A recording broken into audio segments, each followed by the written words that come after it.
Assalamualaikum warahmatullahi wabarakatuh.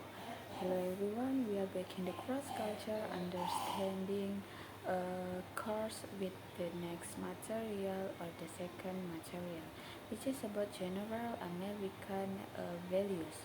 Okay, let's just discuss the first one.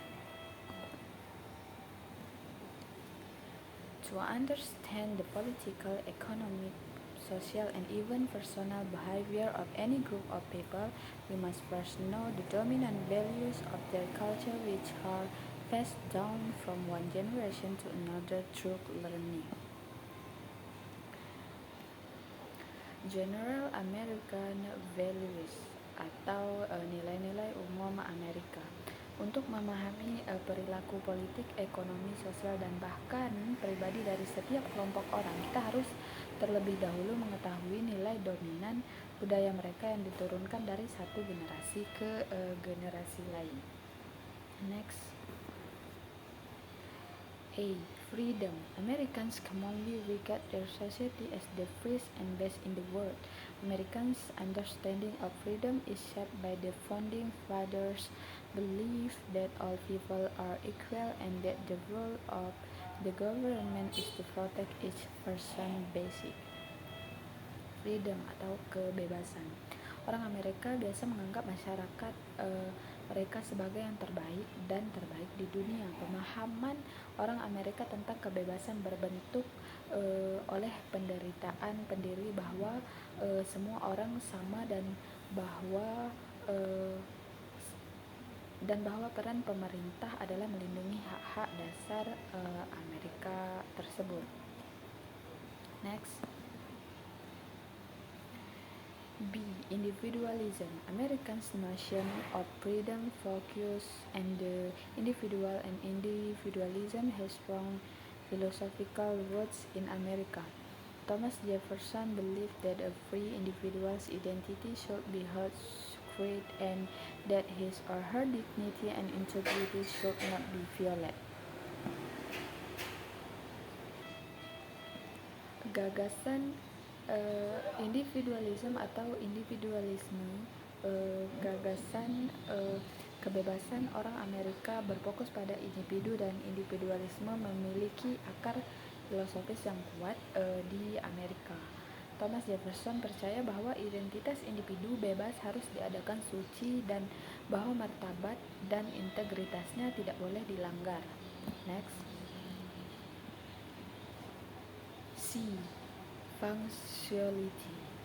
Functionality is the characteristic of being able to complete a required task or fulfill an obligation before or at a previously defined time. Function is often used synonymously with on time. It is a common misconception that a function can also, when talking about grammar, mean to be accurate. Punctuality atau ketepatan waktu.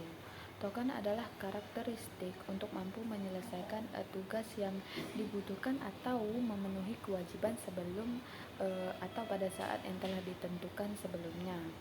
Tempel sering digunakan secara sinonim dengan tepat waktu. Ini adalah kesalahpahaman umum bahwa tepat waktu juga ketika berbicara tentang tata bahasa itu berarti menjadi akurat. Next. D. Volunteerism.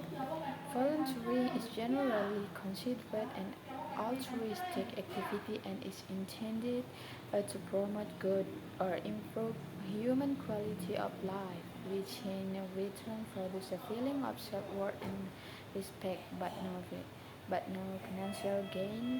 Volunteering is also famous for skill development, socialization, and fun. It is also intended to make contacts for possible employment or for a variety of other reasons. Volunteerism atau kesukarelawanan. Kegelun umumnya dianggap sebagai kegiatan altruistik dan dimaksudkan untuk mempromosikan baik atau memperbaiki kualitas hidup manusia yang kembali mengembalikan perasaan layak dan menghargai, namun tidak ada keuntungan finansial. Sukarelawan juga terkenal pengembangan keterampilan sosialisasi dan kesenangan. Hal ini juga dilaksanakan untuk membuat kontak untuk kemungkinan pekerjaan atau untuk berbagai alasan lainnya. Next.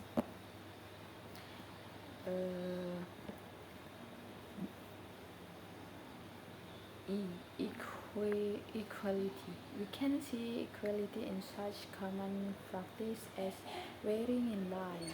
When we go to the bank, to the post office, or to immigration, we will be asked to take a number and wait. Regardless of how important or trivial our need is, we will be treated like everyone else, first come, first serve. Equality.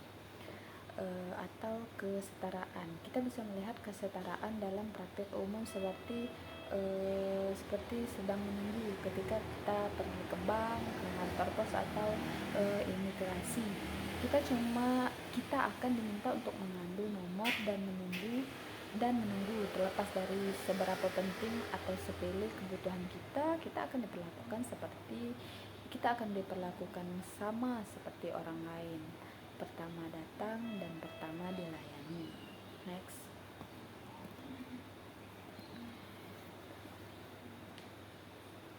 F. Informality. Informality is right understood as idealism in practice or democracy in action, the right of the individual balanced by his responsibilities in the basic unit is the family. Informality atau informalitas. Informalitas benar dipahami sebagai idealisme dalam praktik atau demokrasi dalam tindakan hak individu yang diimbangi oleh tanggung jawabnya di unit dasar adalah keluarga. Next. G. Idealizing what is practical. Experience also explain the American tendency to idealize whatever is practical. In America, what works in what counts inventiveness was necessary for survival.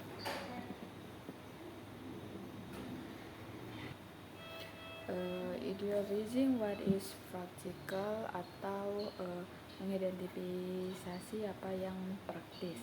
Pengalaman juga menjelaskan kecenderungan Amerika untuk mengidealkan apapun yang praktis. Di Amerika pekerjaannya adalah apa yang dihitung. Inventiveness diperlukan untuk bertahan hidup. Next. H. Mobility. As a nation of immigrants, Americans have shared from the beginning the assumption that the practical solution to a problem is to move elsewhere and make a fresh start. Mobility in America is not a sign of aimlessness but optimism. Mobility atau mobilitas.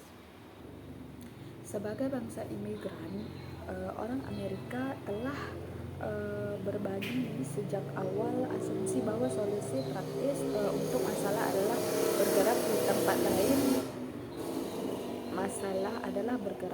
lain. Dan membuat awal yang baru. Mobilitas di Amerika bukanlah tanda ketertarikan tapi optimisme. Next.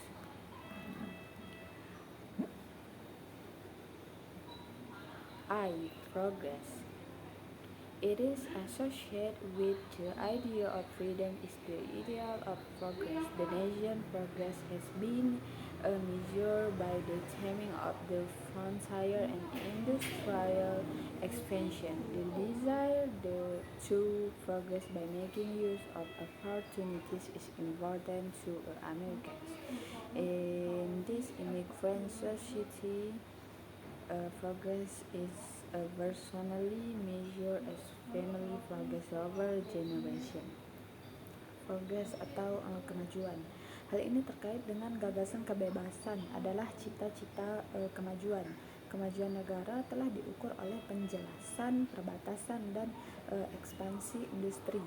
Keinginan untuk maju dengan memanfaatkan peluang penting bagi orang Amerika dalam masyarakat. Dalam masyarakat ini kemajuan diukur secara pribadi sebagai kemajuan keluarga selama generasi.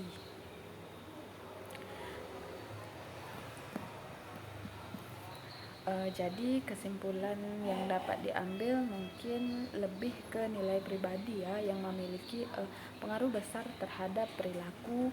Melalui nilai-nilai pribadi kita ataupun seseorang dapat menentukan apa yang benar dan apa yang salah, dan juga apa yang harus. Nilai-nilai pribadi juga membantu memotivasi kita ke arah tertentu yang selalu positif ya, mewakili apa yang diinginkan, memandu tindakan sehari-hari, dan juga membantu menyelesaikan konflik dan mendorong perbaikan diri lebih tepatnya.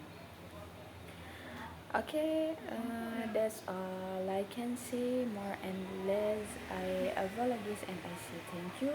I end with wabillahi taufiq wal hidayah. Wassalamualaikum warahmatullahi wabarakatuh. See you again next week. Bye bye.